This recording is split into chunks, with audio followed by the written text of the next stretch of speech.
Welcome to the Babe You've Got This podcast. My name is Kim Kent. I'm so excited for you to be listening in today. I am a sales-based business coach. I specialize in mindset, and I'm also an online business professional and network marketing professional. I love to help ambitious women who feel stuck, unclear, and tired of not getting results to achieve the skills to build a 6+ figure business and overcome all the BS that is holding them back from genuinely achieving the goals that they desire. I do this via my transformational and unique coaching experiences, plus you get all the free goodness from tuning into my podcast.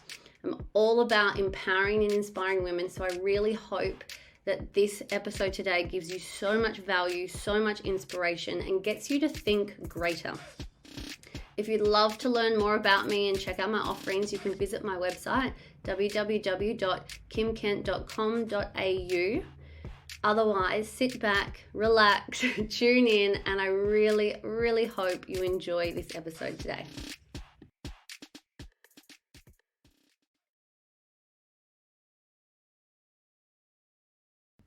Hey, beautiful soul.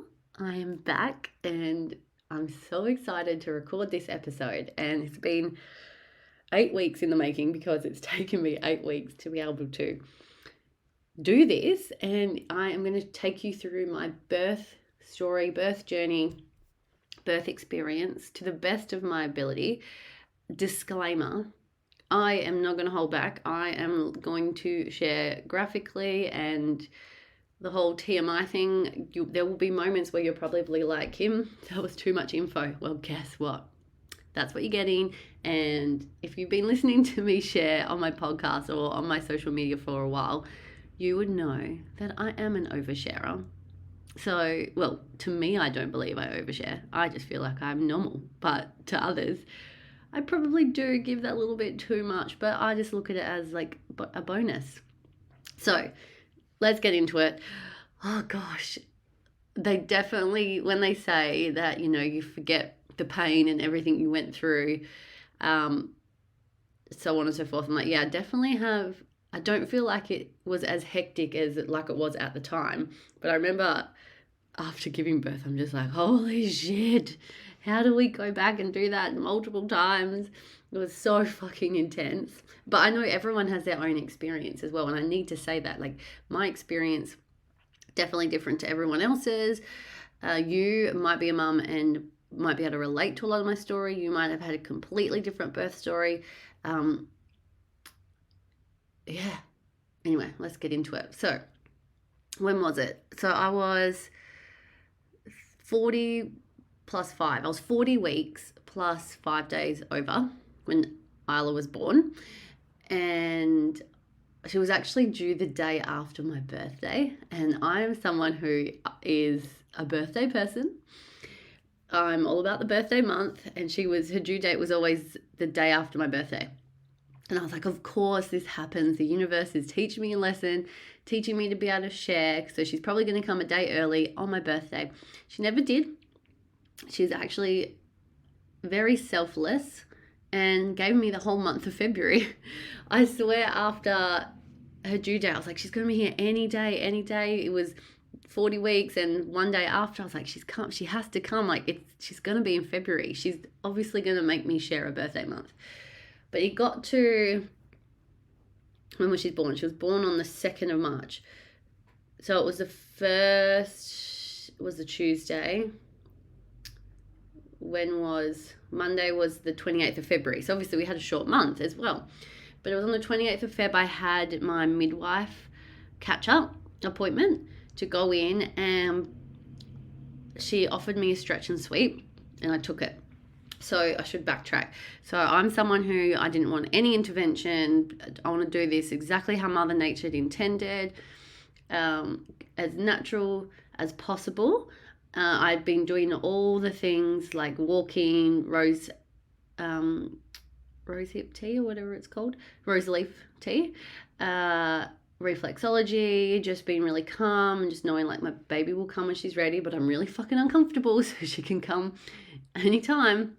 And literally as of 37 weeks, I was getting Braxton Hicks, the period pain, like it was like the whole of February pretty much, I was in and out of what I felt like labor was going to come, like the Braxton Hicks, like that type of contraction got really intense, but I knew it was just Braxton Hicks, and it was crazy. So by the time this midwife appointment came up, I was just like, you know what? Let's do a stretch and sweep. Let's get it done. Now, the reason for me deciding on this intervention is because I chose, how do I share this? Because if you're not from WA, we have this program in Perth called CMP, Community Midwife Program, and it's a government funded program where they're midwives who support home birth, and obviously if you can't do it at home, you can do it at a certain hospital or a birthing centre. So I opted for home birth. I just wanted to be at home in my space with my husband, and the CMP midwives are like, they're trained for home birth, so they're just amazing. To register for this program, got accepted in because I was low risk, and you get given a midwife, and I love them. They have the same philosophy as me, as in the mother births the baby, not the doctor. Obviously, time and place, and the doctor is needed, but they just really encourage a physiological birth, meaning the mother births the baby like the body's meant to birth. So you do, as of 28 weeks, I can't even remember, as of a certain time, you do fortnightly appointments with your midwife. So yeah, I was due to do my 40-week appointment, but we did it a little bit later. And yeah, the reason I opted for a stretch and sweep is because with the CMP program, your gestational period can be up to 42 weeks. And as of 42 weeks, the midwives are no longer pretty much allowed to facilitate a home birth with you. You have to birth at the hospital if you want that midwife. Like, I could have kept it going and say I went over 42 weeks and I would have free birthed. I would have had birth at home, but I wouldn't have had the midwife because they're not insured, or whatever the lingo is. They're just not, like, the policy doesn't cover them to do home births 42 plus weeks. So I was like, this baby, like, I have to have a home birth. I do not want to be induced. I do not want to have to go to the hospital. All of this jazz. Like, obviously, if I needed to, I would have done it. So I was like, you know what? A stretch and sweep is the least amount of interference, just to help things move along. So for those who don't know what a stretch and sweep is, the midwife puts her fingers up my vagina, into my cervix, stretches my cervix, and rubs around the head of the baby, but the sack's still intact. So you got the sack, and by doing this, it helps release certain hormones that can help induce labor. And oh my God, it was so fucking painful. I was like, yeah, I'm ready, let's do it. Well, it wasn't painful, it was really uncomfortable. And she did it, and she's like, oh, you're already 1 centimeter, almost 2 centimeters dilated. I'm like, sweet, that must have been the few weeks of on and off period pain. Awesome. So anyway, that was in the afternoon on the Monday. Went home, ran a couple of my coaching calls with my clients and my group coaching program. Still felt like things were tightening, things were happening, and I got the lightning crutch. And I didn't know, because I'd been feeling this on and off. So I was like, who knows if this stretch and sweep did anything? And they say a stretch and sweep. I Googled it. You literally just Google it. It's all on there. Most women, it will induce labor. It will help bring on labor naturally within 24 hours. So anyway, went to bed, all good. Went to bed about 8:30 because I'm a bit of a nana. And I woke up at 1 a.m. in pain, and I was like, just feeling it, and I was like, oh, that was a contraction, because it was it was like a surge of energy that started to build, and then decreased and tapered off, where all the other pains I was having before were like a niggling, constant period pain, or it just wasn't what a contraction would feel like and how they're described.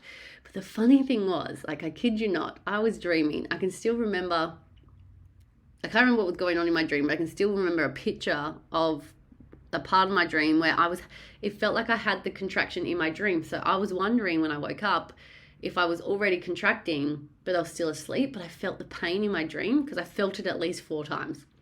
And I woke up and I was like, Daniel, yeah, shit's happening. This is it. And he was amazing. He pretty much was my doula. He was my doula, but he's not like a trained doula.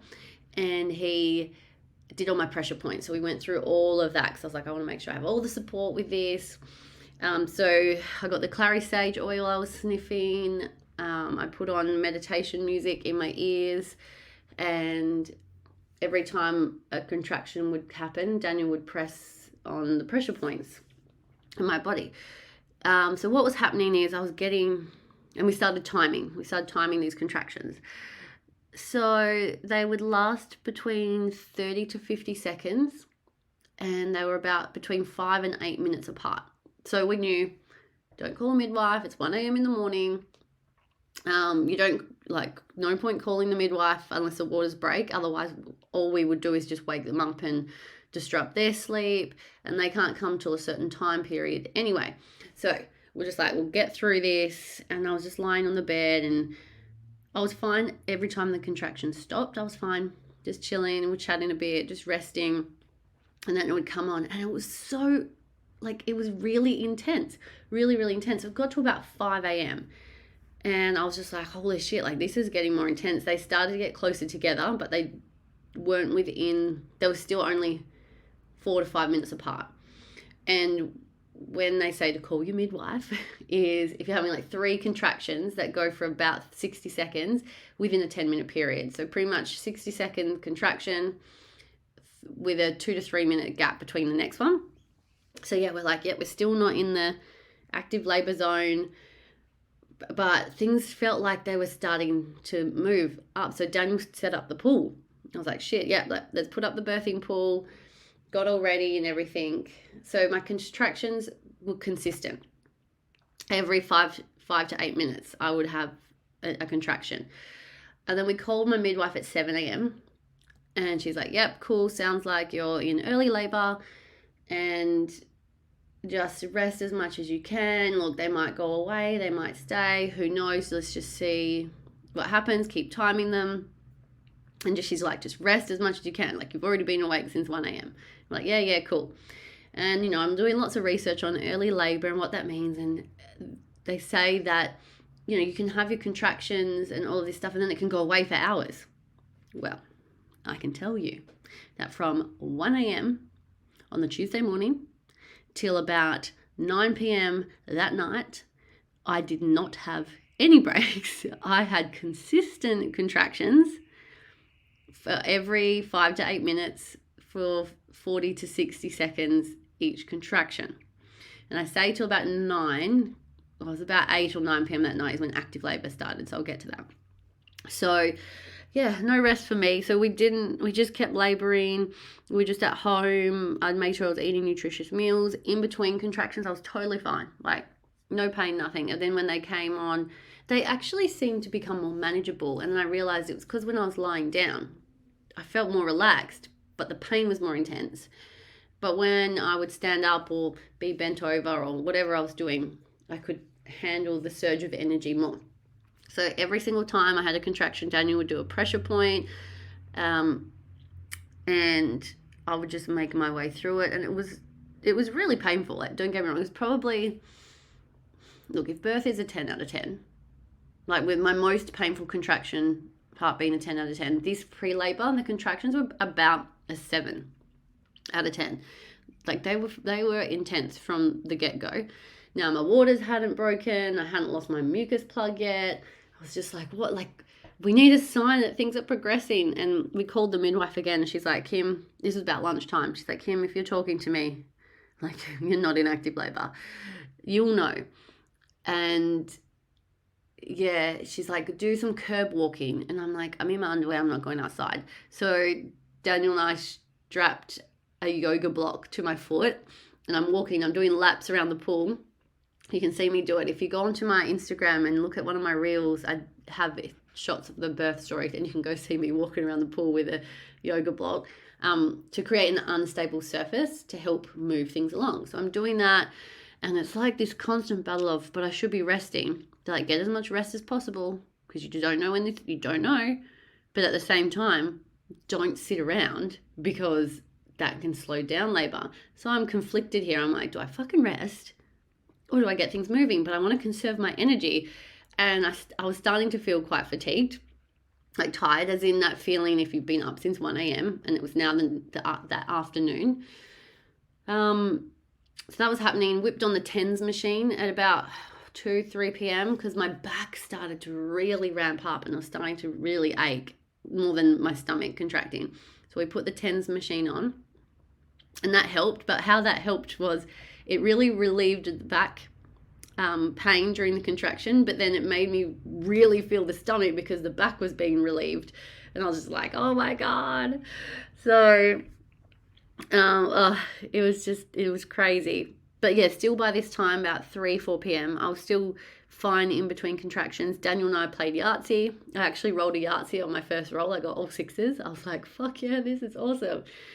And yeah, I was like, cool, this labor thing, got it under control, mindset strong, doing the meditation, doing the hypnobirthing, not letting, like just breathing through it, doing all the things, doing all the positions. Daniel's like pressing on my pelvis, all of the things. And then it got to about, when was it? Probably about 7:38. Like the sun had started to go down. Because my midwife said, like, hopefully things ramp up tonight, because usually it's at nighttime things ramp up, or try and get some rest, try and go to sleep. I'm like, I'm not fucking sleeping. I've tried. These contractions are consistent every 5 minutes. So by the time it came to the afternoon, early evening, they were about 4 to 5 minutes apart, way more intense and lasting for about 60 seconds to 70 seconds. So I was like, yep, they're definitely getting more intense. But maybe I'm tired as well. Well, I was tired. Maybe that's affecting it. I spent a lot of time in the shower. The water on my back was amazing. We put a chair in the shower and I just sit on it and resting my arms on the head part and just allowing the water to hit my back. And that was so good. So good. And yeah, it got to probably about 8 o'clock. And I remember sitting on the toilet. So they say to sit reverse on the toilet so you can rest your arms on the toilet, the back of the toilet bit. And you'll see that photo in my birth reel. And I put an eye mask on. By this time I was like, I need everything dark. I need to get right into my thoughts. I put some more of my meditation music on. It was just binary beats. It was just like a 3-hour long thing on Spotify. And it just helps you relax your body. And I was doing that. And I was, on the toilet. We had candles lit. And I just remember things really now starting to ramp up. And I was like, ooh, these are starting to kick in. And I started to make noise. Oh, I've got to tell you something. Oh, my God. Pause. Rewind back. Oh, my God. I'm missing things. Rewind back to about lunchtime-ish. I had this really powerful contraction when I was on the toilet, and then I wiped and my mucus plug came out. So I was like, yes, mucus plug. We're having some progress. So anyway, I wanted to share that. And at about, I think it was around 2, but sometime in the afternoon, I was like, all right, orgasms help contractions. Orgasms release oxytocin. Orgasms help do things. And I was not having sex because I was not having sex in between contractions. So I used my vibrator. And I sat on the toilet, like told you guys it's a graphic. I sat on the toilet and I used it and I gave myself an orgasm and it was so good. But then right after the peak of the orgasm, I had the most intense contraction. I was just like, fuck. It was so painful. I was like, talk about duality in one instant, like the equal pleasure and pain. But I was like, yep, come on, get this oxytocin building. So anyway, I did that. I'm super proud of it. Hey, I'm like, you got to do these things. And I always wanted an orgasmic birth. Well, look, I got one orgasm through the whole experience, but I know that's not what an orgasmic birth actually is.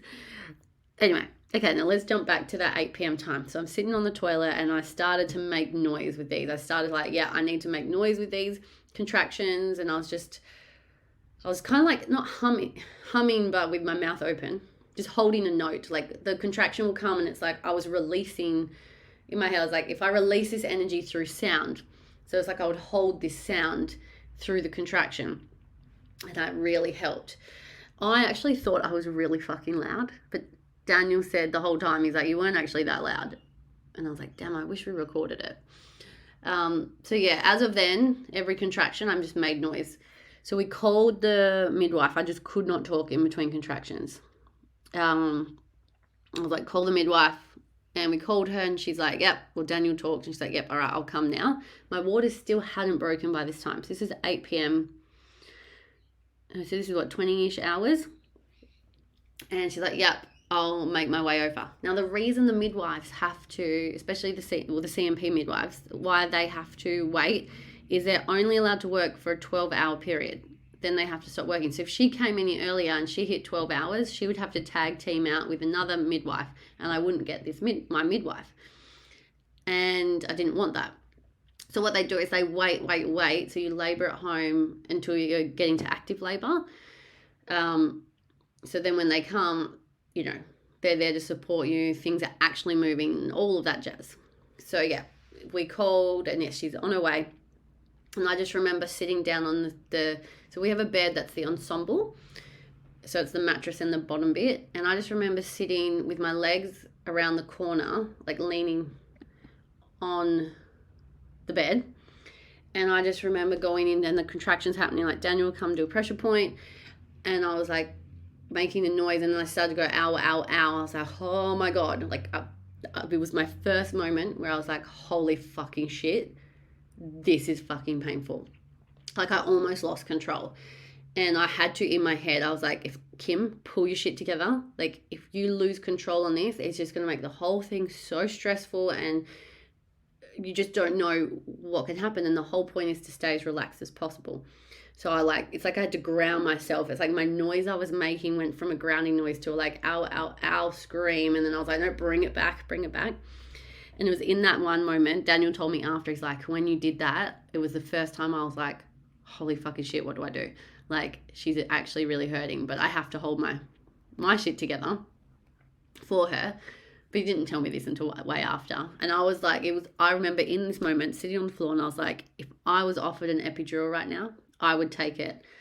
I was so adamant that I was like, I don't want any drugs. This is why I want to be at home. Like, I don't want any of that stuff. I want to do this. I can fucking do this by myself. And it was in that moment I was like, for the women who have the same mindset as me and didn't want any drugs, I can see how if you're in a hospital setting or if the epidural is available, I can see why women say yes and take it, because I was ready to take it. I was like, I just need the relief. This has been like, it's almost been 24 hours of me in constant pain. And by this time now, my back had started hurting so much during the contractions, that between the contractions, the pain never really went away. So it was like my body wasn't getting this rest from the pain. Anyway, so I was just like, holy shit, like, well, things are ramping up. Baby's going to be born tonight. Don't know when, but I was just getting so tired. Don't forget, I hadn't slept was awake since 1 a.m. Anyway, the midwife arrived. I just started crying. It was like this sense of relief, like come here, like, and she was such this motherly vibe for me. It was just so amazing. And she was like, okay, I need to check you. So in this time, by the way, I could still talk between contractions. I didn't want to, but if I needed to, I could. And she's like, let's check you. Let's see how dilated you are. I was like, right. And she went in, she checked, and it triggered a contraction. I was like, fuck, that was so painful. Now here I am. I've been laboring for this long. I started my laboring at 2 centimeters. So I'm like, yep, surely I'm going to be quite far along. I was 4 centimeters. That whole time, through all those contractions, so the 21 hours now since I started contracting, I'd only dilated an extra 2 centimeters. And this was 10 p.m. She checked me, 10 p.m. So I'd been in active labor.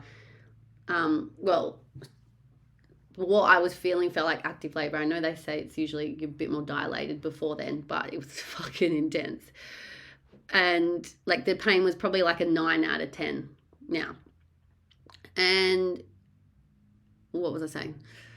I was just like, are you fucking kidding me? Only 4 centimeters. I'm like, okay, so what happens? She's like, well, I'll check again at 2 a.m. So this is in 4 hours.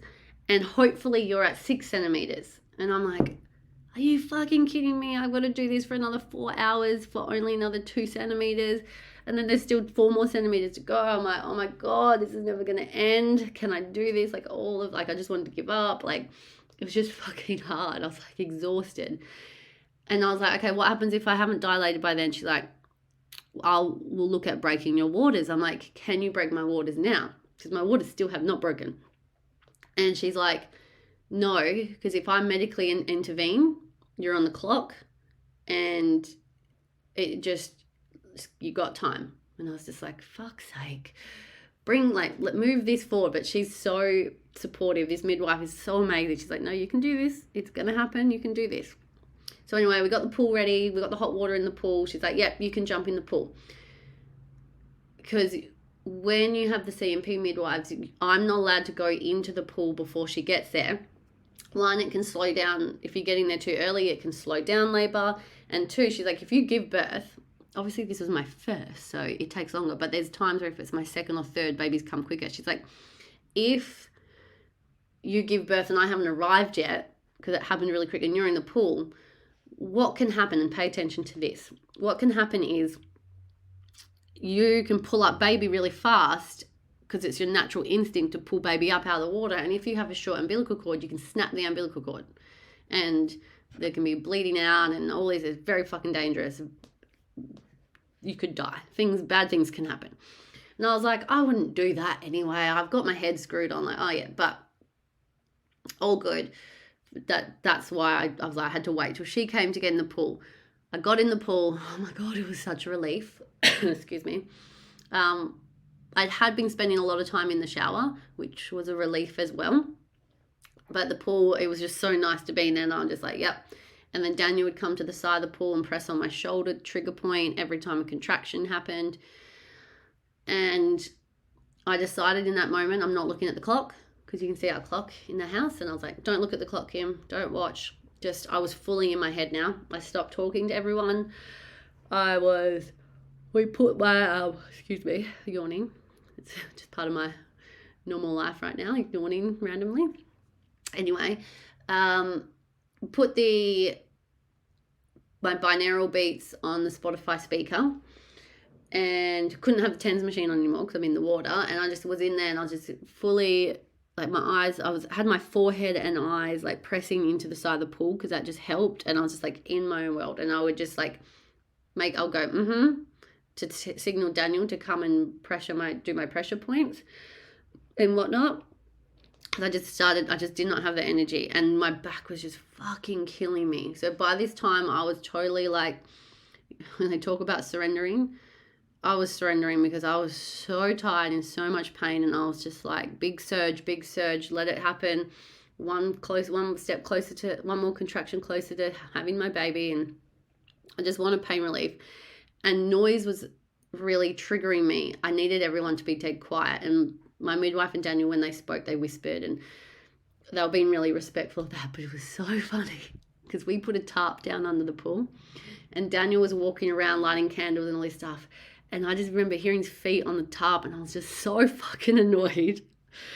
I was like, stop walking, like just stop moving on the tarp. Like it felt so loud. And then he boiled the kettle to make a coffee because Daniel, hadn't slept this whole time.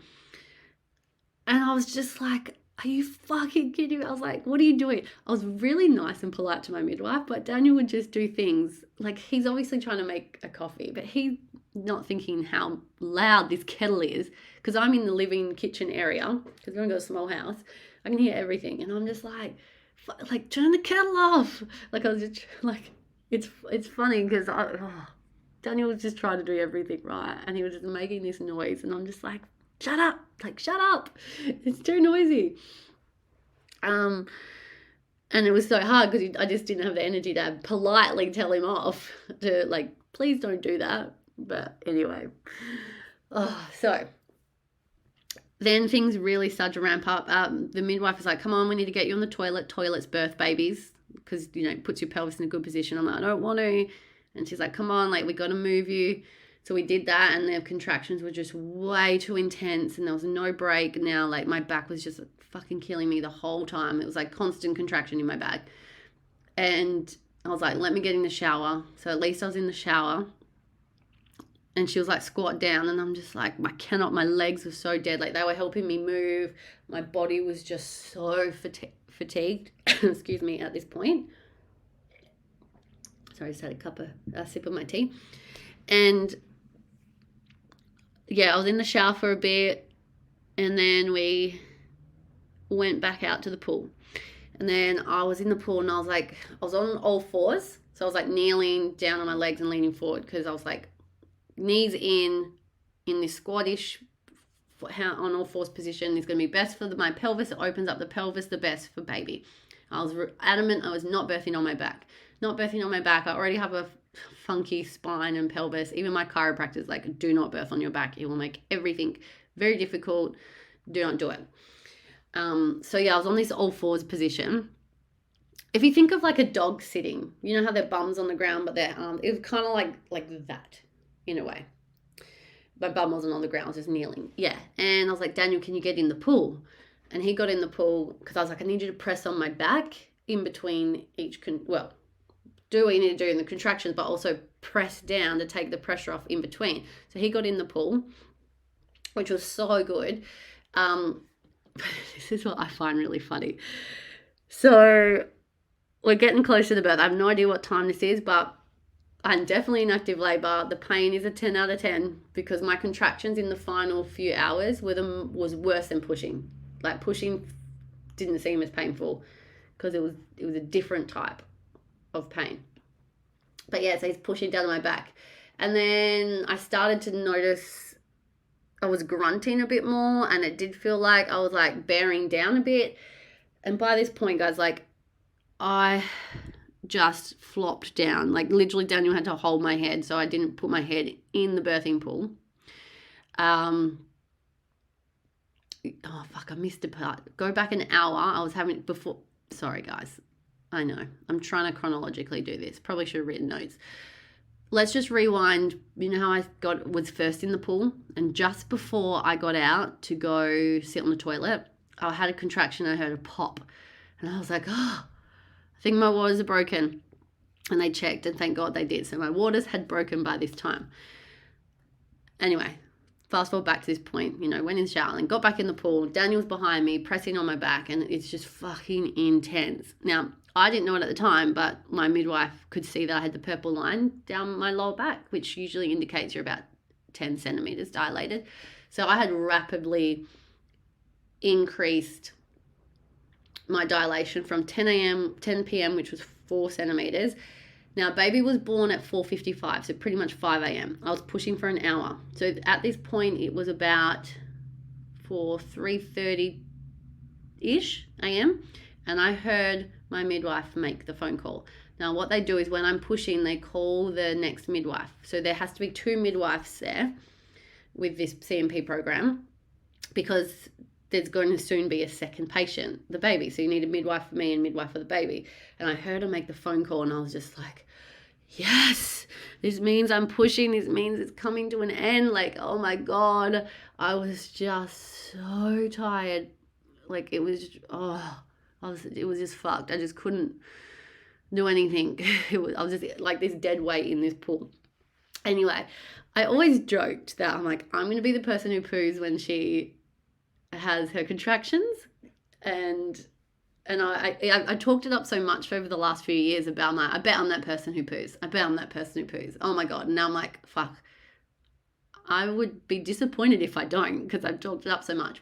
And I did feel like there's a part where like the pushing starts and you feel like, I felt like her head was going to come through my butthole. I was like, fuck's sake. And then I could literally feel my butthole expanding, which it is, anal dilation. And I swear, I'm like, yep, something's coming out. Something's coming out. Now, I didn't care if Daniel saw me poo, but I'd always thought that he wouldn't be directly behind me as I pooed. So it's not that he could see it because my butt was facing down, but the midwife had to put the mirror under me quite a bit because she had to see every time I had a contraction. She wanted to see, like, waiting for the crowning to happen. And of course, Daniel's looking too. So in the mirror, he's like, yep, you could see your butthole open and a little bit of poo came out. And I was like, oh, well, whatever. And I did hear her use the sieve to sift out the poo in the pool. I heard that once, so I felt like I pooed 2 or 3 times. And Daniel said they were just little nuggets anyway. It was just so funny because I know so many women get embarrassed or like they don't want to know or whatnot. And I'm just like, I'm fucking proud. Like if I'm pooing, yep, good. This means like the baby's coming, is clearing the pathway. Like, yeah. So anyway, we're in the pushing phase, and what it was is then Daniel, my back started to relieve, like that back pain he was constantly pushing down on started to lighten up because I was in full involuntary pushing now. And so my midwife was saying that. She's like, Kim's in involuntary pushing. And what this was, I've never experienced it before, obviously, because I haven't given birth, but I've never experienced really surrendering and letting my body take over and just trusting in my body. And holy shit, my body just did it. Like and because I was so tired anyway, I didn't even have the energy to think, let alone like, it was just crazy. But by this time, Daniel was now sitting and I would rest. I was like lying in him like he was holding me like I was a newborn baby. And then I would just push myself up to do the contraction and then fall back onto him. I literally was like a newborn baby. In between contractions, I was floppy. I was just there because I'm like, I have absolutely nothing to give. I'm so fucking exhausted. My eyes were not open. I ended up eating some honey on a spoon just for some sugar, which I feel like it helped. And yeah, I actually was falling asleep in between contractions because I was that fatigued and that tired. I remember lying there and kind of going into a bit of a dreamland, and I was like, what the fuck, Kim? You're in labor, you're giving birth. And I would come to, and every time I would like, Kim, you're giving birth, the contraction to start pushing would happen. And I literally, the only energy I had is I could tap one finger on Daniel to know, and he knew like to lift me up and bring me around. So I'm on all fours and my head's on his chest, pressing into him. And yeah, my body like this, you'd have this contraction, and then it's like your pelvis tucks under and contracts. And I just felt this pushing, and my midwife is like, bear down. And that triggered me to think like, I'm a bear and I'm birthing my cub, and it fucking empowered me so much. And when this would happen, I'm like, because that's why women scream and let go of the control. And the way my midwife explained it during it, she's like, imagine this contraction is energy, push that energy down through your abdomen, down through to your vagina. And because I started to just like grunt and kind of grunty moan really loudly, but it felt like my energy was leaving my body through my mouth. And she's like, don't let it leave you through your mouth, let it leave through your vagina. And that visual just really fucking worked. And I was like, yeah, bear down. I'm this mother bear birthing my cub. Like, I've fucking got this. And you feel so empowered. And the pushing, it really hurt, but it felt more structural with like my bones moving. I could feel her head, and she's like, she's trying to get her head around the lip in your pelvis. It's the lip anyway. And so I felt like Isla's head was moving down faster than what it was, because I was like, am I crowning yet? She's like, not yet. We can't see her head yet. I'm like, fuck me. Feels like she's about to burst through my asshole. Like, she's there. And then my midwife is like, turn around. Just turn around. I'm like, no, I'm not birthing on my back. She's like, just for the next couple of pushes, just turn around. And I was like, okay. And I turned around. Now, here I am adamant I don't want to birth on my back. Didn't think that I'm in water. So Daniel was sitting, so back against the pool wall, and his legs out long. And I was sitting, like lying on top of him in like that spooning. Like, yeah, he was holding me. And then he had under my armpits and like holding my chest. And I actually was floating. I was like, this is fucking delightful. I was like, oh, such a relief. I'm not actually on my back. My bum isn't touching the ground or a hard surface. And then so a contraction would happen, and I just felt my pelvis tuck under, and I was like holding under Daniel's legs, and my head was pushing against his forehead, because you just get all this strength that you don't know where it comes from. And Daniel was telling me after, he's like, Kim, I felt like you were going to lift me out of the pool, and you were on top of me. He's like, where the fuck did you get that strength? I'm like, you give it everything you got. And then I was crowning. She had the mirror there. She's like, do you want to touch your baby's head? And I was like, no, because I just want to get this over with. But I did. I was like, Kim, you're never going to have this experience again with her. So touch the head. And then I looked a little bit to see, but I knew that there was photos being taken. So then I kept my eyes closed. And she was crowning, and she's like, yep, I reckon a few more pushes. And she was right there, and I was like, nah, I'm like, she's coming out in the next one. And I just knew to hold, even in between contractions and pushes, I was just like kind of tensing just a little bit to hold her there because I didn't want her to slide back up the birth canal. But the midwife is like, do not push unless your body's contracting. And this makes sense because you've got to push when it's contracting. If I try and push the baby out while my body's not actually contracting, this is how tears happen, birth, like stress on the baby, all of this stuff. So I had to make the most of every push. And I just remember pushing in this next one. I'm like, she's going to come. And I was like, I just felt this burning, not like the ring of fire that women talk about. I'm like, I didn't really have the ring of fire. And I've been in the water for ages, but I felt like around in the clitoris area was like stinging. And I was like, whatever, it's just stretching. I'm pushing. And I got her out. I got her head out on that push. And I was so proud. I was like, oh. And then now the midwife is like, all right, well, you can't push until the next one. I swear to God, it was like the longest time ever. And she's like, you're going to feel the baby's body moving inside of you because she's going to be trying to wriggle out. And it was the most feeling. Isla was wriggling her shoulders, and I could feel it inside my vagina, the vagina part, and it was just like, I was like, oh my God, there's something, like it felt like an alien, like it's moving inside of me. But she's like, one more push and she's out. And then the contraction came. I'm like, yep. And I pushed, and it was like plop, plop, plop. And then how interesting is it? She's like, catch your baby. So I caught Isla.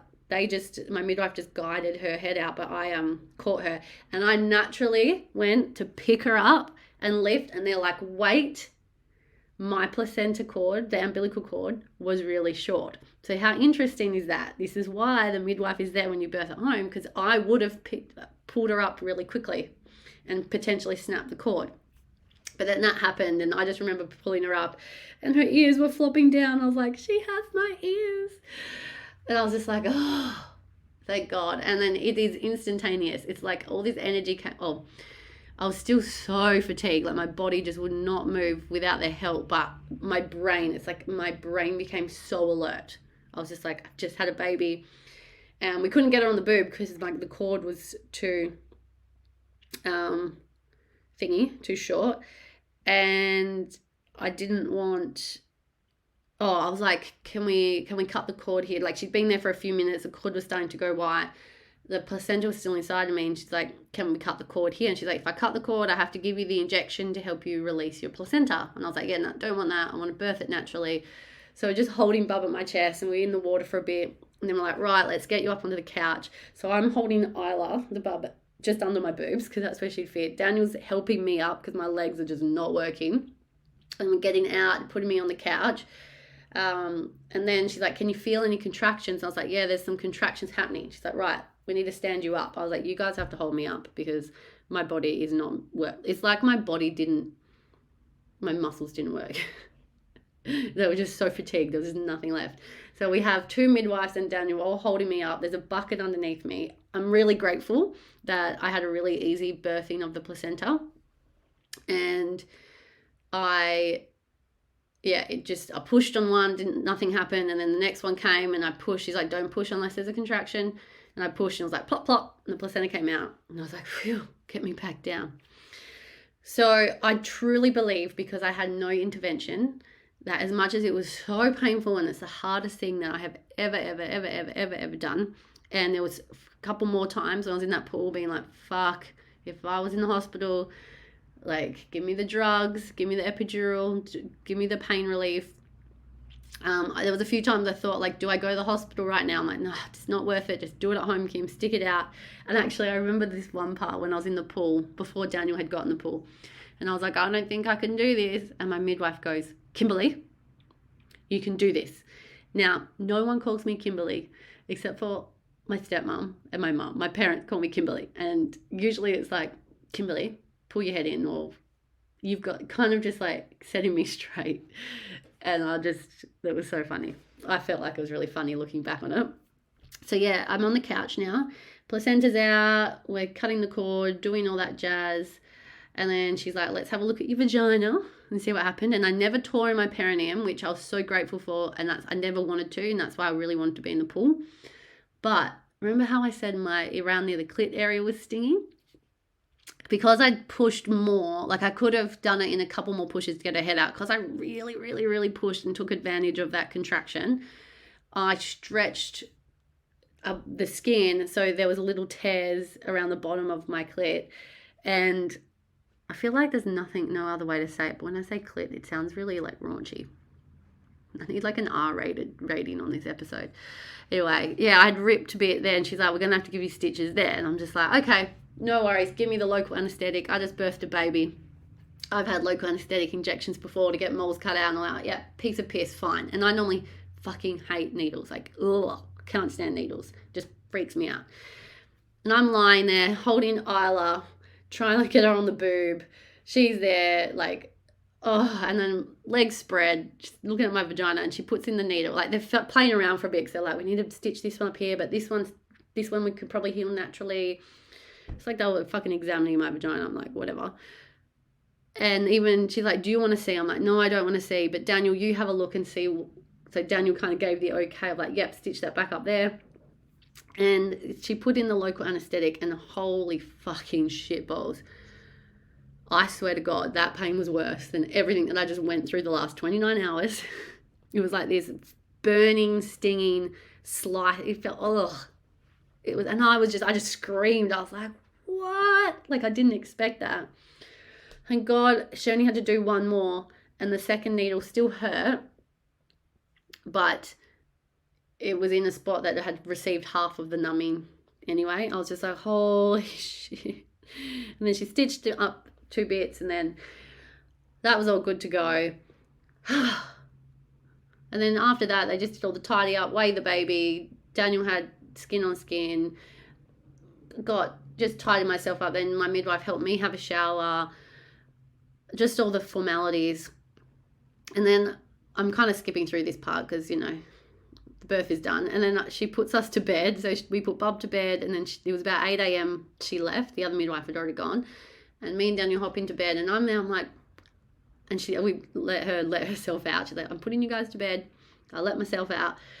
But I was like, actually, I have a bone to pick with you. And she's like, what? I was like, you made me do all of this myself. Like, I had this vision that midwives are, like, these midwives, they're very holistic. They'd be like a doula and talk me through more things. She's like, Kim, you did it all yourself. Like, you didn't need my help. She was taking, like Daniel said, she never stopped taking notes and doing all that stuff. I didn't see it because my eyes were closed. But she's like, you had Daniel. I'm there to guide you, but you could do it all yourself. And it was so amazing. So I was like, yeah, I did this. And like, she helped a bit. I just thought they'd be more hands-on. But she's like, we don't need to be that hands-on unless you really need us. I don't need to be that hands-on. Like, you had it. You had Daniel supporting you. She gave some cues and whatnot throughout. But yeah, I just thought it was so funny. I was like, you made me do it all myself. It was, yeah. So anyway, then that's our birth story. That's what happened. I feel like, I hope I gave it enough graphic imagery for you. I'm all over the place with my talking. Look, my brain's mush. Becoming a mum, like, I'm all over the shop more than I normally am. But it was so empowering. It was so painful. I do remember giving birth straight away being like, next time I'm getting an epidural. And my midwife is like, Kimberly, don't say that. But now, like, I would totally do it all over again. I know stereotypically after your second baby comes a lot quicker. You dilate faster. So I'm like, yep, I could do that again. I'll probably hate on it at the time because it'll be really painful, but fuck it, I can do that again. Yeah, and it was, and then I remember, this is another funny bit. Oh my God, I have 2 funny things to tell you. Talking about going back to the poo. So when we were on the couch after she'd stitched me up and I was just lying there resting, I was like, so did I poo? She's like, no. And Daddy's like, no. She wants to know that she's pooed. She's proud of it. And my midwife, she's like, oh yeah, you did 4 times. And I was like, go me. And then afterwards, after everything had stopped, chilled out, midwife was gone, Daniel and I had a bit of a sleep, and we were just high on adrenaline, so we only slept for like 2 hours. And then Daniel was telling me, he's like, Kim, when you were sitting on me, right as you were crowning and pushing her out, when you were pushing her head out, I got the most painful toe cramp. And he still tells this story. It's so funny because he was like, if I say something right now, I literally am going to get stabbed, or who knows. Like, and I just thought that was hilarious because I'm like, yeah, babe, you got a toe cramp? You got a toe cramp. Interesting. But then when Bub came out and we held her on my chest, Daniel, I didn't really cry. I was like just relieved and in love and all of that. And I felt Daniel like crying a little bit. Like, I'm like, oh my God, so beautiful. He's crying. He's like, yes, I cried because we had the baby, but I also cried a bit because that toe cramp really fucking hurt. And I was like, here I am thinking, you're so in love, you're so smitten, you're crying because it's so beautiful, but you're crying because you had a fucking toe cramp whilst you were holding me through the labor. Oh, I hope you're laughing, or at least smirking, because it's so funny. So anyway, yeah, and now we have a little baby, and it was so beautiful, like no trauma, minimal blood loss, kept it as natural as possible. So I would love to share this. I would love to, like, if you haven't had a baby yet and you do want to, like, if you could do a home birth, get a private midwife, you might have to pay for it, but it's fucking worth it, or find a program that you have where you are, like, look into it. But a home birth, like, there's no stress of the hospital. The room is dark. You're in your environment. I understand that a lot of people, like, you need that. Like, I was fully prepared. If I need to get in an ambulance and if I need to have a C-section, I would have done it. Like, if it was to save lives, I would have done it. But I knew that I had to keep, like, if I could keep my body and my state the way Mother Nature intended, it's going to be a less stressful, less traumatic birth. And there was the only trauma was around my clitoris. I swear to God, the only trauma that I feel like came out of that birth. But yeah, I know not everyone can do that. And I know, like, one of my best friends literally just had a baby. I got a photo this morning, and she wanted the home birth, but she couldn't because she was high risk due to her platelet count. So she had to surrender to the fact that she had to be at the hospital. But then she's like, I can't wait to hear her story, but I know she made everything as natural and as home-like as possible. But yeah, if you can, if you're someone who you're like, no, I'm going to go to the hospital because that's what I've been conditioned and told that you do, and just follow what the doctor says. But if you feel like, I'd love to have a home birth, but I'm nervous and I'm scared, please consider it. Please look down that avenue of you being at home, because your body knows what to do, and we have the medical help there if we need it. And be adamant in knowing exactly what you want. If you do need to go to a hospital or be in that setting, and you know you don't want certain injections or certain to be called to be cut or to have this intervention or blah blah blah, know what you want. Let your birthing partner know what you want. Stand strong with it, because you know best. You 100% know best. So yeah. Anyway, I hope you enjoyed listening to that. I wanted to make it as graphic, and I feel like I could have done better, but that's okay. And yeah, I know. And again, as I say, every birth story is different, and this is not about me comparing or me making anyone feel bad or anything like that. Like, this is just my journey, and I'm so grateful that I spent the time learning hypnobirthing and practicing meditation daily. That helped me so much. Stayed strong in my head, truly trusted and believed in myself, even when it got really, really, really, really, really fucking hard and I just wanted to give up. I had to stay strong for myself and know that it's a big surge of energy, trust in my body. That really helped. I was like, big surge, big surge, big surge, breathing through it. Just, I hope I haven't made it sound easy, because it wasn't easy, but it's because I practiced practiced up until that day. I practiced the hypnobirthing, the meditation. I practiced just learning things, and we practiced the pressure points and certain positions, so Daniel knew what to do without me having to cue, like, can you do this, can you do that? He just knew. You got to get ready for it. So you're super prepared, but you can do it no matter what your situation or circumstance is. If you can get your head strong and practice as best you can, like, it's only going to benefit you. So there's my birth story. If you have any questions for me, please reach out on my social media. I'm more than happy to share and answer. I feel like I hope I did my birth story justice, because it was so fucking intense. It was incredible. And I'm so proud, as equally like, holy fucking shit. Like, the women who do this, especially pain-free, and who do it for even longer times and birth bigger babies, good on you. Like,